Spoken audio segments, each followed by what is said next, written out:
وَرَأَيْتَ النَّاسَ يَدْخُلُونَ فِي دِینِ اللَّهِ أَفْوَاجًا۔ آپ دیکھ رہے ہیں کہ گروہ در گروہ لوگ اسلام کے اندر داخل ہو رہے ہیں، کہ جو تم اپنے دلوں میں چھپاتے ہو، جو ظاہر کرتے ہو، سب اللہ تعالیٰ کو پتہ ہے۔ ہر عیب سے پاک ذات صرف اللہ سبحانہ و تعالیٰ کی ہے۔ میرا کام ہے کوشش کرنا، اس کوشش میں بہت کمی بھی رہ جاتی ہے، کمی بھی ہو سکتی ہے، لیکن اللہ سبحانہ و تعالیٰ کی ذات عیب سے پاک ہے۔ یہ ہے تسبیح۔ تو یا اللہ اگر مجھ سے کوئی کمی بیشی ہوگی تو درگزر کر دے، تو میری چشم پوشی کر دے۔ جس طرح سے ہم اپنی جوانی کو گزاریں گے ہمارا بڑھاپا بھی اسی طرح سے ہوگا۔ یہ وہی نبی ہیں جو رو رو کے ہمارے لیے دعائیں کرتے رہے، امتی امتی، اور رات کی تہجد میں گڑ گڑاتے تھے ہم لوگوں کی خاطر۔ ہم لوگ صرف زبانی کلامی کہتے ہیں کہ ہم نبی صلی اللہ علیہ وسلم بڑی محبت کرتے ہیں، جی ہمیں بڑی محبت ہے، ہم بڑے عاشق رسول ہیں۔ عمل سے ہم کیا نبی صلی اللہ علیہ وسلم کے ساتھ ہیں؟ عمل ہم کیا کرتے ہیں؟ سبحانک اللہم ربنا وبحمدک اللہم اغفر لی، اے میرے رب تو پاک ہے، تمام تعریفیں تیرے لیے ہی ہیں، اللہم اغفر لی، اے اللہ تو مجھے معاف کر دے۔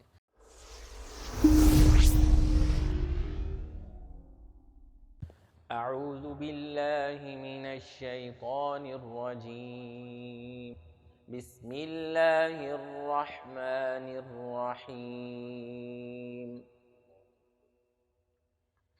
اذا جاء نصر اللہ والفتح وَرَأَيْتَ النَّاسَ يَدْخُلُونَ فِي دِينِ اللَّهِ أَفْوَاجًا فَسَبِّحْ بِحَمْدِ رَبِّكَ وَاسْتَغْفِرْهُ إِنَّهُ كَانَ تَوَّابًا۔ الحمد للہ رب العالمین، اصلی و اسلم علی من بعث رحمۃ للعالمین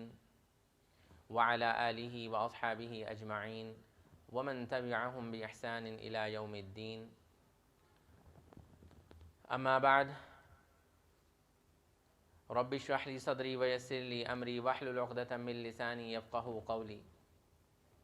رب زدنی علما اللہم فقہنا فی الدین، اللہم انا نسألک علما نافعا وعملا متقبلا ورزقا حلالا طیبا، اللہم ارنا الحق حقا وارزقنا اتباعہ وارنا الباطل باطلا وارزقنا اجتنابا، آمین یا رب العالمین۔ الحمدللہ 30ویں سپارے کی آخری صورتوں کا جو سلسلہ جاری ہے، اور ہم ہر ویکلی کلاس کے اندر ایک یا دو صورتوں کو سمجھنے کی کوشش کرتے ہیں اللہ کی توفیق سے۔ تو آج کے پروگرام میں ابھی ہم سورہ نصر کو انشاءاللہ سمجھیں گے۔ سورہ نصر 10 ہجری میں نبی صلی اللہ علیہ وسلم کے اوپر نازل ہوئی۔ کافی مشہور صورت ہے، آپ لوگ نماز میں پڑھتے ہوں گے، اور اس میں 3 آیات ہیں۔ 3 صورتیں ایسی ہیں قرآن مجید کی جن میں 3 آیات ہیں، جن میں سے ایک سورہ العصر ہے، والعصر وہ ہم پڑھ چکے ہیں، ایک سورہ کوثر ہے، اور ایک سورہ نصر جو آج ہم پڑھ رہے ہیں، اذا جاء نصر اللہ والفتح۔ اور عبداللہ بن عباس رضی اللہ تعالیٰ عنہ کی روایت کے مطابق یہ قرآن مجید کی آخری مکمل صورت ہے جو نبی صلی اللہ علیہ وسلم کے اوپر نازل ہوئی ہے۔ اس کے بعد چند آیتیں، مختلف قسم کی آیتیں نازل ہوئیں۔ کچھ علماء کا کہنا یہ ہے کہ جیسے سورہ نساء کی آخری آیت ہے وَيَسْتَفْتُونَكَ فِي الْكَلَالَةِ والی جو آیت ہے وہ نازل ہوئی تھی، اور کچھ علماء کے نزدیک، کچھ سکالرز کے نزدیک، مفسرین کے نزدیک جو سورہ بقرہ کی آیت دین ہے وہ ہے، یعنی کہ یا ایھا الذین آمنوا اذا تداینتم، آخری رکوع سے جو پچھلا رکوع ہے اس میں ایک بہت لمبی سی آیت ہے جس میں لین دین کے اصول بتائے گئے ہیں، اور کچھ علماء کے نزدیک اس سے پہلی والی ایک آیت ہے وَاتَّقُوا يَوْمًا تُرْجَعُونَ فِيهِ إِلَى اللَّهِ ثُمَّ تُوَفَّى كُلُّ نَفْسٍ مَا كَسَبَتْ وَهُمْ لَا يُظْلَمُونَ۔ یہ بھی سورہ بقرہ کی ہی آیت ہے۔ حضرت عبداللہ بن عباس رضی اللہ تعالیٰ عنہ کے نزدیک یہ قرآن کی سب سے آخری آیت تھی جو نبی صلی اللہ علیہ وسلم پر نازل ہوئی۔ بہرحال نبی صلی اللہ علیہ وسلم کو اس صورت میں کیا بتایا جا رہا ہے اور ہمارے لیے اس صورت میں کیا لیسنز ہیں وہ ہم انشاءاللہ سمجھیں گے۔ اور مفسرین کے نزدیک یہ صورت جو ہے، سورہ نصر جو ہے ابھی ہم پڑھنے لگے ہیں، سمجھنے لگے ہیں، یہ صورت نبی صلی اللہ علیہ وسلم کی وفات سے 3 مہینے اور چند دن پہلے اور کچھ مفسرین کے نزدیک 81 دن پہلے جو ہے نبی صلی اللہ علیہ وسلم پر نازل ہوئی. اور اس صورت کے نزول کا ایک بہت بڑا مقصد یہ تھا کہ نبی صلی اللہ علیہ وسلم کو یہ خبر دی جا رہی تھی کہ اب آپ کا اس دنیا سے جانے کا وقت آ گیا ہے، اور آپ کا جو مشن تھا وہ آپ نے مکمل کر لیا ہے، اور اب آپ اپنے جو آخری ایام ہیں وہ اللہ سبحانہ و تعالیٰ کی تسبیح میں، حمد میں گزاریں اور استغفار پڑھتے رہیں. حضرت عمر رضی اللہ تعالیٰ عنہ کے حوالے سے ایک بڑی مشہور روایت ہمیں ملتی ہے کہ حضرت عمر رضی اللہ تعالیٰ عنہ کا دور ہے اور ان کی ایک شورا ہے، ان کی ایک مجلس ہوتی تھی، سمجھ لیں کیبنٹ ہوتی تھی. تو اس کے اندر بہت بڑے بڑے جید صحابہ، بڑی عمر کے صحابہ جو ہیں وہ بیٹھا کرتے تھے. تو حضرت عمر رضی اللہ تعالیٰ عنہ نے اپنے ساتھ ایک جو بالکل نوجوان صحابی تھے عبداللہ بن عباس، ان کو بھی بٹھانا شروع کیا اور ان کو بھی بٹھاتے تھے. تو جو پرانے اور بوڑھے صحابہ تھے وہ کہتے تھے یہ تو ہمارے بچوں کی عمر کا ہے، اس طرح کے تو ہمارے بچے بھی ہیں، تو اس کو کیوں اپنے ساتھ بٹھاتے ہو؟ تو حضرت عمر رضی اللہ تعالیٰ عنہ نے کہا کہ میں اس کا مقصد آپ کو جلد ہی سمجھ آ جائے گا. اور ایک دن حضرت عمر رضی اللہ تعالیٰ عنہ نے جب پوری کیبنٹ بیٹھی ہوئی تھی اور حضرت عبداللہ بن عباس ایک ینگ صحابی بھی بیٹھے ہوئے تھے، تو ایک سوال سب سے پوچھا، اور وہ سوال یہ تھا کہ یہ بتائیں کہ یہ جو سورہ نصر ہے اذا جاء نصر اللہ والفتح، اس سورت کے نزول کے حوالے سے آپ لوگ کیا جانتے ہیں؟ اس کے نزول کا مقصد کون بتائے گا؟ تو بہت سارے صحابہ نے یہ بتایا کہ ایک تو اس صورت میں یہ چیز بتائی گئی ہے کہ مکہ فتح ہوگا، اور مکہ کی فتح کے بارے میں بتایا جا رہا ہے، اور کچھ نے بتایا کہ نبی صلی اللہ علیہ وسلم کو یہ کہا جا رہا ہے کہ جب عرب کے اوپر اسلام کا غلبہ ہو جائے گا اور پوری حکومت ہو جائے گی تو نبی صلی اللہ علیہ وسلم اللہ کی تسبیح کریں، حمد کریں. تو پھر حضرت عمر رضی اللہ تعالیٰ عنہ نے حضرت عبداللہ بن عباس رضی اللہ تعالیٰ عنہ سے پوچھا، آپ بتائیں آپ کے خیال میں اس سورت کے نزول کا کیا مقصد ہو سکتا ہے؟ تو حضرت عبداللہ بن عباس رضی اللہ تعالیٰ عنہ نے بتایا کہ اس سورت سے نبی صلی اللہ علیہ وسلم کو یہ بتایا جا رہا ہے کہ اس دنیا میں آپ کے جو دن ہیں وہ بہت کم رہ گئے ہیں اور آپ کی وفات کا وقت قریب آ گیا ہے. تو اس بات پہ حضرت عمر رضی اللہ تعالیٰ عنہ نے باقی صحابہ کو بتایا کہ میرا بھی اس صورت کے حوالے سے یہی جو ہے وہ پوائنٹ آف ویو ہے. تو اس سے یہ پتہ چلتا ہے یہ جو میں نے آپ کے سامنے ایک حدیث رکھی ہے، اس سے ایک تو بات یہ پتہ چلتی ہے کہ یہ وہی حضرت عمر رضی اللہ تعالیٰ عنہ ہیں جنہوں نے یروشلم بھی فتح کیا اور آدھی دنیا پہ ان کی حکومت بھی تھی.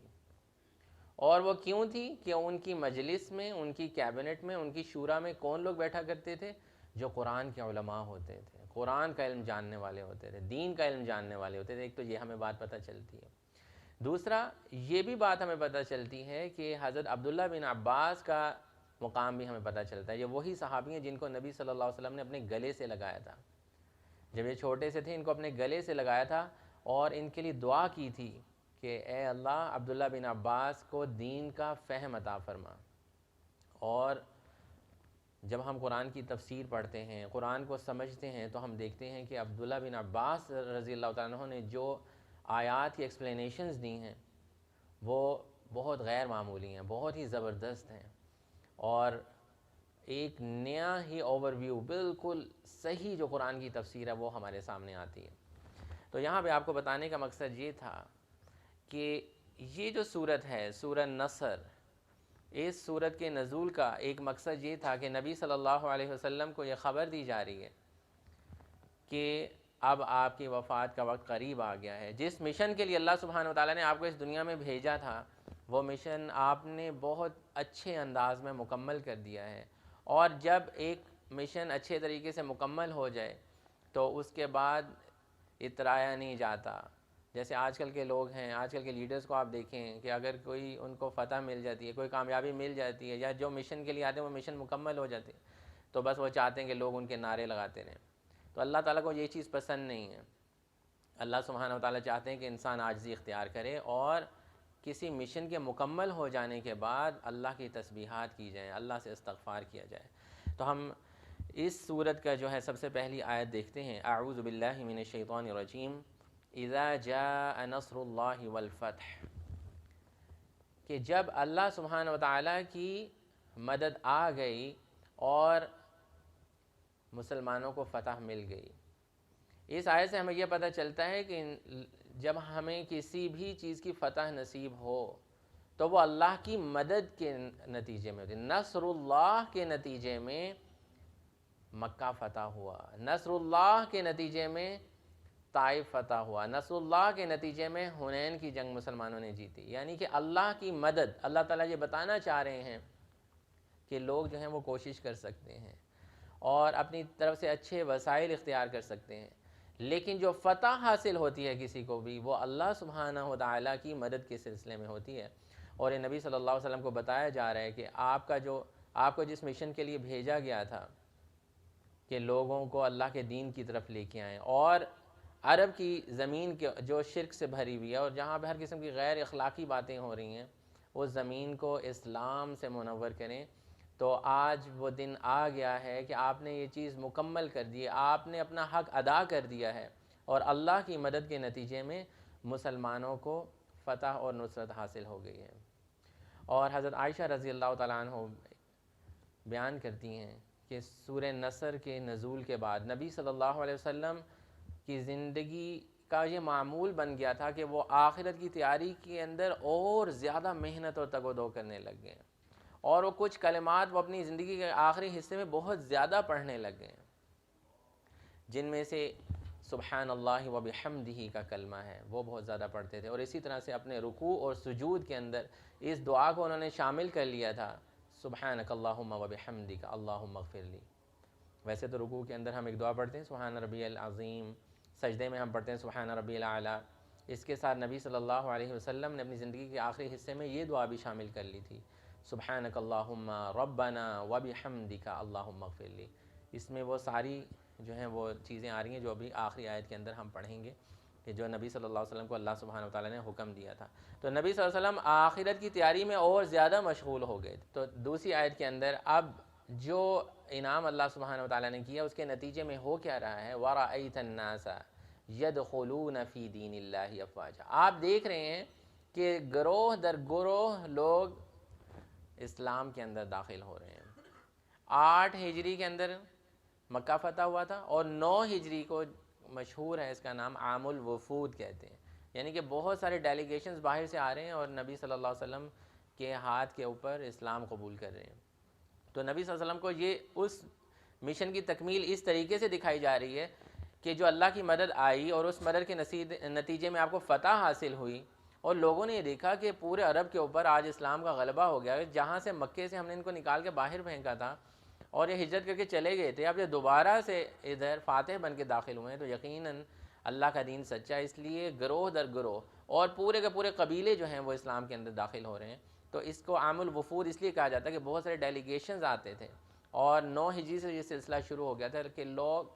جوگ در جوگ جو ہے وہ اسلام کے اندر شامل ہو رہے تھے۔ وَرَأَيْتَ النَّاسَ يَدْخُلُونَ، آپ کو فتح جو ہے دکھائی جا رہی ہے دنیا کے اندر بھی، کہ لوگ گروہ در گروہ آ رہے ہیں اور اسلام قبول کریں۔ اور ایک وقت تھا کہ ایک شخص بھی مسلمان نہیں ہو رہا تھا، ایک شخص کو بھی مسلمان کرنے کے لیے بہت کوشش کی جا رہی تھی، چھپ چھپا کے کام کیے جا رہے تھے، پھر بھی لوگ جو ہے وہ بات نہیں سن رہے تھے۔ تو یہاں پہ اللہ کے نبی صلی اللہ علیہ وسلم کو دنیا کے اندر اس مشن کی تکمیل بھی اس طرح سے دکھائی جا رہی ہے کہ لوگ جو ہیں وہ اسلام قبول کر رہے ہیں۔ اور پھر اس کے نتیجے میں نبی صلی اللہ علیہ وسلم کو کیا کہا گیا ہے، فَسَبِّحْ بِحَمْدِ رَبِّكَ، اللہ سبحانہ وتعالیٰ کی تسبیح بیان کریں اور اللہ سبحانہ وتعالیٰ کی حمد بھی بیان کریں، تسبیح اور حمد، اور واستغفر، اور اللہ سبحانہ وتعالیٰ سے استغفار بھی کرتے رہیں۔ حمد کیا چیز ہوتی ہے؟ حمد ہوتی ہے اللہ سبحانہ وتعالیٰ کی تعریف، اللہ سبحانہ وتعالیٰ کے اسماء اور صفات کو انسان سمجھتا ہے کہ اللہ سبحانہ وتعالیٰ تو السمیع ہیں، اللہ تعالیٰ تو ہر بات سننے والے ہیں، اللہ تعالیٰ تو کالے پتھر کے اوپر اندھیری رات میں جو چیونٹی چل رہی تھی اس کے دل میں جو ہے اس کو بھی سننے والے ہیں۔ یہ ہے اللہ سبحانہ وتعالیٰ کی حمد، اللہ سبحانہ وتعالیٰ دلوں کے بھید جانے والے ہیں۔ قُلْ إِن تُخْفُوا مَا فِي صُدُورِكُمْ أَوْ تُبْدُوهُ يَعْلَمْهُ اللَّهُ، کہ جو تم اپنے دلوں میں چھپاتے ہو، جو ظاہر کرتے ہو، سب اللہ تعالیٰ کو پتہ ہے۔ ان چیزوں کو اپنے ذہن میں رکھ کے اللہ تعالیٰ کی تعریف کرنا جو ہوتا ہے وہ حمد ہوتا ہے، اور تسبیح کیا چیز ہوتی ہے؟ تسبیح جیسے ہم کہتے ہیں سبحان اللہ سے نکلا، تسبیح یہ چیز ہے کہ یہ سوچا جائے کہ میں نے جو ایفرٹس کی تھیں ان میں تو بہت کمیاں بیشیاں رہ گئیں، لیکن اللہ سبحانہ و تعالیٰ کی ذات ہر عیب سے پاک ہے۔ تسبیح کا مطلب یہ ہے کہ ہر عیب سے پاک ذات صرف اللہ سبحانہ و تعالیٰ کی ہے۔ میرا کام ہے کوشش کرنا، اس کوشش میں بہت کمی بھی رہ جاتی ہے، کمی بھی ہو سکتی ہے، لیکن اللہ سبحانہ و تعالیٰ کی ذات عیب سے پاک ہے۔ یہ ہے تسبیح۔ واستغفر، توبہ طلب کرنا، اللہ سے استغفار طلب کرنا کہ انسان ہونے کے ناطے انسان سے کوئی کمی بیشی بھی ہو جاتی ہے، تو یا اللہ اگر مجھ سے کوئی کمی بیشی ہوگی تو درگزر کر دے، تو میری چشم پوشی کر دے۔ تو یہ اللہ کے نبی صلی اللہ علیہ وسلم کو حکم دیا گیا ہے کہ آخری عمر کے اندر کریں، اور ہمارے لوگ آخری عمر کے اندر بھی نہیں سدھرتے، ساری زندگی بھی گناہوں پہ گزارتے ہیں اور آخری عمر میں بھی نہیں اپنے آپ کو بدلتے۔ ایک بات ہم یہ یاد رکھیں کہ جس طرح سے ہم اپنی جوانی کو گزاریں گے ہمارا بڑھاپا بھی اسی طرح سے ہوگا۔ ہم اپنی جوانی کے اندر اپنے آپ کو درست نہیں کریں گے تو بڑھاپا بھی ہمارا درست نہیں ہوگا۔ لوگ یہ کہتے ہیں نا بڑھاپے میں جا کے میں توبہ کر لوں گا، بڑھاپے میں جا کے توبہ نہیں ہوتی، کیونکہ جس طرح سے انسان نے اپنے آپ کو ٹرین کیا ہوتا ہے آخرت بھی اسی طرح کی انسان کی ہوتی ہے۔ اور یہ جو بیماریاں ہم اپنے ساتھ جوڑ لیتے ہیں، چغلی کرنے کی، فراڈ کرنے کی، دھوکہ کرنے کی، جھوٹ بولنے کی، انسان بڑھاپے میں جا کر ان سے بچنا چاہتا ہے، ان سے جان چھڑانا چاہتا ہے، چیزیں انسان کو چھوڑ نہیں رہی ہوتی۔ تو اگر ہم چاہتے ہیں ہمارا بڑھاپا حمد میں، تسبیح میں اور آخری وقت اچھے طریقے سے گزرے، تو ہمیں اپنی جوانی بھی اللہ سبحانہ و تعالیٰ کے لیے وقف کرنی ہوگی۔ یہ اللہ سبحانہ و تعالیٰ ہمیں میسج دے رہے ہیں اس سے، باقی تو نبی صلی اللہ علیہ وسلم کے لیے تو بہت سے پیغامات ہیں اس کے اندر، اور اللہ سبحانہ و تعالیٰ یہ بتانا چاہ رہے ہیں کہ اللہ کا جو دین ہے وہ غالب آ کے رہے گا۔ ہم نے اس کے لیے کیا ایفرٹ کی ہے، ہم نے کس کو صحیح راستے پہ چلایا؟ نبی صلی اللہ علیہ وسلم نے تو اپنے مشن کی تکمیل کر لی۔ یہ وہی نبی ہیں جو رو رو کے ہمارے لیے دعائیں کرتے رہے، امتی امتی، اور رات کی تہجد میں گڑ گڑاتے تھے ہم لوگوں کی خاطر۔ ہم لوگ صرف زبانی کلامی کہتے ہیں کہ ہم نبی صلی اللہ علیہ وسلم بڑی محبت کرتے ہیں، جی ہمیں بڑی محبت ہے، ہم بڑے عاشق رسول ہیں، عمل سے ہم کیا نبی صلی اللہ علیہ وسلم کے ساتھ ہیں، عمل ہم کیا کرتے ہیں؟ تو یہاں پر اللہ سبحانہ و تعالیٰ نے اس بہت ہی خوبصورت صورت کے اندر یہ نبی صلی اللہ علیہ وسلم کو پیغام بھی دیا، اور ہمارے لیے بھی یہی میسیج ہے کہ اللہ سبحانہ و تعالیٰ کا دین غالب آ کے رہے گا۔ دیکھنا ہے کہ تم لوگ کیا ایفرٹ کرو گے، تم لوگوں نے اپنا کردار کیا ادا کیا اس کے اندر۔ اور نبی صلی اللہ علیہ وسلم کو بھی یہ میسیج دیا جا رہا ہے کہ اب آپ کا جو مشن تھا وہ مکمل ہو گیا، اور لوگ جوگ در جوگ جو ہیں وہ اللہ کے دین میں داخل ہو رہے ہیں، آپ اپنی آنکھوں سے دیکھ رہے ہیں۔ اور آپ کے جو دشمن، جیسے پچھلی صورت کے اندر ہم نے سورہ کافرون میں دیکھا تھا کہ نبی صلی اللہ علیہ وسلم نے برات اختیار کر لی تھی کہ تمہارے لیے تمہارا دین، ہمارے لیے ہمارا دین۔ وہی دشمن جو اس سے پچھلی صورت میں کیا رہے تھے کہ او محمد صلی اللہ علیہ وسلم تمہارا تو نام لیوا اب کوئی بھی نہیں ہوگا، اور اللہ تعالیٰ ان کو کہہ رہے تھے کہ ان شانیہ کا هو الابتر، تمہارا دشمن ہی بے نام و نشان ہوگا۔ تو وہ خوشخبریاں اب نبی صلی اللہ علیہ وسلم کو ان کی زندگی کے اندر دکھائی جا رہی ہیں کہ واقعی تمہارا دشمن، وہ لوگ جو تمہارے دشمن تھے، آج وہ تمہارے آگے جو ہیں وہ جب مکہ فتح ہوا تو کیا عالم تھا کہ لوگ جو ہیں وہ معافیاں اور ترلے کر رہے تھے کہ ہمیں معاف کر دیا جائے، اور نبی صلی اللہ علیہ وسلم نے سب کو معاف کر دیا۔ جیسے حضرت یوسف علیہ السلام نے اپنے بھائیوں کو معاف کر دیا تھا اور کہہ دیا تھا قال لا تثریب علیکم اليوم، جاؤ آج میں نے تمہیں معاف کر دیا۔ تو ہمیں یہ سکھایا جا رہا ہے کہ جب کوئی کامیابی ملتی ہے تو بدلہ نہیں لینا لوگوں سے۔ یہاں پہ یہ بھی اس صورت میں سبق مل رہا ہے کہ بدلہ انسان اپنی ذات کے لیے نہ لے کسی سے، کہ انہوں نے تو مجھے یہاں سے نکال دیا تھا مکے سے، اب میں یہاں کا بادشاہ بن گیا ہوں، اب میں ان سب سے بدلے لوں گا۔ معاف کر دیا نبی صلی اللہ علیہ وسلم، اپنے چچا کے قاتل کو بھی معاف کر دیا، اور جن لوگوں نے تکلیفیں دی ان کو بھی معاف کر دیا تھا نبی صلی اللہ علیہ وسلم نے۔ اور کس چیز میں وقت گزارے؟ اللہ کی ریاضت میں، حمد میں، تسبیح میں، اللہ کا نام بلند کرنے کے اندر، اور آخری دنوں کے اندر نبی صلی اللہ علیہ وسلم اللہ کو راضی کرنے کی اور زیادہ کوششیں جو ہیں وہ کر رہے ہیں۔ سبحان اللہ و بحمدہ کی دعا پڑھ رہے ہیں، سبحانک اللہم ربنا، یہ دعا آپ لوگ ضرور یاد کریں اور اپنے سجدے میں اور رکوع میں اس کو شامل کریں۔ سبحانک اللہم ربنا و بحمدک اللہم اغفر لی، اس میں یہ ساری چیزیں جو اس صورت میں کہا گیا نا فسبح بحمد ربک واستغفر، وہ ساری اس میں سبحانک اللہم ربنا و بحمدک اللہم اغفر لی، اے میرے رب تو پاک ہے، تمام تعریفیں تیرے لیے ہی ہیں، اللہم اغفر لی، اے اللہ تو مجھے معاف کر دے۔ اس دعا کو ہمیں سجدے کے اندر اور رکوع کے اندر جو ہے وہ شامل کرنا چاہیے. سنت بھی ادا ہو جائے گی اور ہمیں ہمارے سجدے اور سجود اور جو رکوع ہیں وہ مزید لمبے بھی ہو جائیں گے, نماز میں بھی خشوع جو ہے وہ بڑھ جائے گی. تو یہی اس صورت کی حوالے سے کچھ باتیں تھیں جو میں نے آپ کے سامنے رکھی.